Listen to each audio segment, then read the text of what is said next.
The Listeners by Walter de La Mare. Is there anybody there? Said the traveller, knocking on the moonlit door.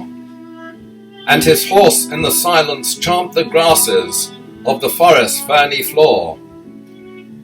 And a bird flew up out of the turret above the traveller's head. And he smote upon the door again, a second time. Is there anybody there? He said. But no one descended to the traveller, no head from the leaf-fringed sill leaned over and looked into his grey eyes, where he stood perplexed and still. But only a host of phantom listeners that dwelt in the lone house then stood listening in the quiet of the moonlight to that voice from the world of men. Stood thronging the faint moonbeams on the dark stair that goes down to the empty hall, hearkening in an air stirred and shaken by the lonely traveller's call.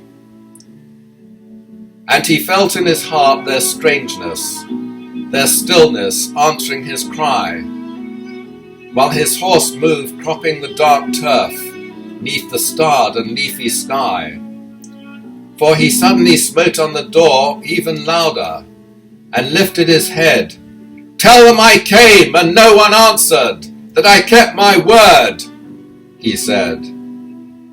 Never the least stir made the listeners, though every word he spake fell echoing through the shadowness of the still house from the one man left awake. Aye, they heard his foot upon the stirrup, and the sound of the iron on stone, and how the silence surged softly backwards when the plunging hoofs were gone.